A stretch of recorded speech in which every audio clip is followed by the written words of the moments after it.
ಚಿರತೆ ಮತ್ತು ಸಿಂಹದ ಸೇಡು. ಕಾಡಿನ ಗಿರಿಧಾಮದಲ್ಲಿ ಎತ್ತರದ ಬೆಟ್ಟಗಳ ಮಧ್ಯೆ ಒಂದು ದಟ್ಟವಾದ ಕಾಡು ಹರಡಿಕೊಂಡಿತ್ತು.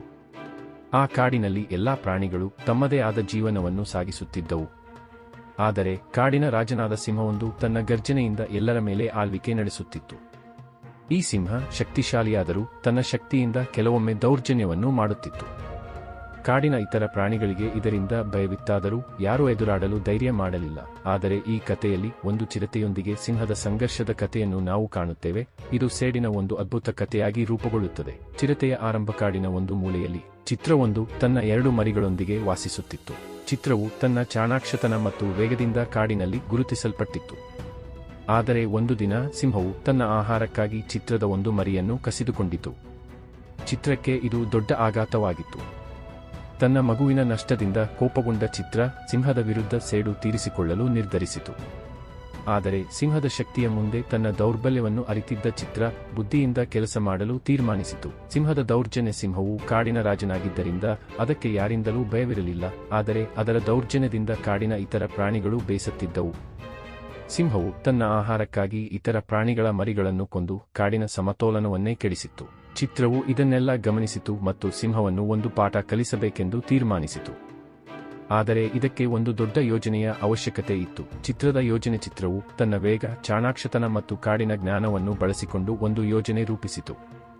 ಅದು ತನ್ನ ಸ್ನೇಹಿತರಾದ ಕೋತಿಗಳು, ಜಿಂಕೆಗಳು ಮತ್ತು ಕಾಡಿನ ಇತರ ಪ್ರಾಣಿಗಳೊಂದಿಗೆ ಮಾತನಾಡಿತು. ಎಲ್ಲರೂ ಸಿಂಹದ ದೌರ್ಜನ್ಯದಿಂದ ಬೇಸತ್ತಿದ್ದ ಕಾರಣ ಚಿತ್ರದ ಯೋಜನೆಗೆ ಸಹಾಯ ಮಾಡಲು ಒಪ್ಪಿದವು. ಚಿತ್ರವು ಸಿಂಹವನ್ನು ಒಂದು ಗುಹೆಯ ಬಳಿಗೆ ಕರೆದೊಯ್ಯಲು ತೀರ್ಮಾನಿಸಿತು. ಅಲ್ಲಿ ಅದನ್ನು ಸಿಕ್ಕಿಸಿಕೊಳ್ಳುವ ಸಾಧ್ಯತೆ ಇತ್ತು. ಯೋಜನೆಯ ಜಾರಿಯೊಂದು ದಿನ ಚಿತ್ರವು ತನ್ನ ಯೋಜನೆಯನ್ನು ಕಾರ್ಯಗತಗೊಳಿಸಿತು. ಕೋತಿಗಳು ಸಿಂಹದ ಗಮನವನ್ನು ಸೆಳೆಯಲು ಕಾಡಿನ ಮರಗಳ ಮೇಲೆ ಕುಣಿದಾಡಿದವು. ಜಿಂಕೆಗಳು ಸಿಂಹವನ್ನು ಗುಹೆಯ ಕಡೆಗೆ ಓಡಿಸಿದವು. ಸಿಂಹ ತನ್ನ ಆಹಾರದ ಆಸೆಯಿಂದ ಮುಂದುವರಿದು ಗುಹೆಯೊಳಗೆ ಬಂದಿತು. ಆದರೆ ಗುಹೆಯ ಒಳಗೆ ಚಿತ್ರವು ಒಂದು ದೊಡ್ಡ ಬಲೆಯನ್ನು ತಯಾರು ಮಾಡಿತ್ತು. ಸಿಂಹವು ಒಳಗೆ ಬಂದ ಕೂಡಲೇ ಚಿತ್ರವು ತನ್ನ ಸ್ನೇಹಿತರ ಸಹಾಯದಿಂದ ಬಲೆಯನ್ನು ಬೀಳಿಸಿತು. ಸಿಂಹವು ಬಲೆಯಲ್ಲಿ ಸಿಕ್ಕಿಹಾಕಿಕೊಂಡಿತು. ಸಿಂಹದ ಪಾಠ. ಸಿಂಹವು ಗರ್ಜಿಸಿ ಬಿಡಿಸಿಕೊಳ್ಳಲು ಯತ್ನಿಸಿತು.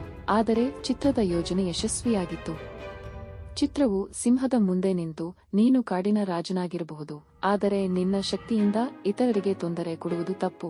ನನ್ನ ಮಗುವನ್ನು ಕಳೆದುಕೊಂಡ ನೋವನ್ನು ನಾನು ಎಂದಿಗೂ ಮರೆಯಲಾರೆ. ಆದರೆ ಇಂದಿನಿಂದ ನೀನು ಕಾಡಿನಲ್ಲಿ ಶಾಂತಿಯಿಂದ ಆಳ್ವಿಕೆ ಮಾಡಬೇಕು. ಸಿಂಹವು ತನ್ನ ತಪ್ಪನ್ನು ಅರಿತು ಕ್ಷಮೆಯಾಚಿಸಿತು. ಚಿತ್ರವು ಸಿಂಹವನ್ನು ಬಿಡುಗಡೆ ಮಾಡಿತು. ಆದರೆ ಒಂದು ಷರತ್ತಿನೊಂದಿಗೆ. ಸಿಂಹವು ಇನ್ನು ಮುಂದೆ ಯಾವುದೇ ಪ್ರಾಣಿಗೆ ದೌರ್ಜನ್ಯ ಮಾಡಬಾರದು. ಕಾಡಿನ ಶಾಂತಿ. ಸಿಂಹವು ತನ್ನ ತಪ್ಪನ್ನು ಸರಿಪಡಿಸಿಕೊಂಡಿತು. ಕಾಡಿನಲ್ಲಿ ಶಾಂತಿ ನೆಲೆಸಿತು. ಚಿತ್ರವು ತನ್ನ ಚಾಣಾಕ್ಷತನದಿಂದ ಕಾಡಿನ ಎಲ್ಲಾ ಪ್ರಾಣಿಗಳಿಗೆ ಒಂದು ಶಕ್ತಿಯ ಸಂಕೇತವಾಯಿತು. ಸಿಂಹವು ಚಿತ್ರದಿಂದ ಕಲಿತ ಪಾಠವನ್ನು ಎಂದಿಗೂ ಮರೆಯಲಿಲ್ಲ. ಕಾಡಿನ ಎಲ್ಲಾ ಪ್ರಾಣಿಗಳು ಒಗ್ಗಟ್ಟಿನಿಂದ ಜೀವಿಸಲು ಪ್ರಾರಂಭಿಸಿದವು. ತಾತ್ಪರ್ಯ. ಕಥೆಯಿಂದ ನಾವು ಕಲಿಯುವುದು ಏನೆಂದರೆ, ಶಕ್ತಿಯಿಂದ ಎಲ್ಲವನ್ನೂ ಸಾಧಿಸಲು ಸಾಧ್ಯವಿಲ್ಲ. ಚಾಣಾಕ್ಷತನ, ಒಗ್ಗಟ್ಟು ಮತ್ತು ಧೈರ್ಯವೇ ದೊಡ್ಡ ಸವಾಲುಗಳನ್ನು ಎದುರಿಸಲು ಸಹಾಯ ಮಾಡುತ್ತವೆ. ಚಿತ್ರದಂತೆ ಒಂದು ಸಣ್ಣ ಪ್ರಾಣಿಯು ತನ್ನ ಬುದ್ಧಿಯಿಂದ ದೊಡ್ಡ ಶತ್ರುವನ್ನು ಸೋಲಿಸಬಹುದು.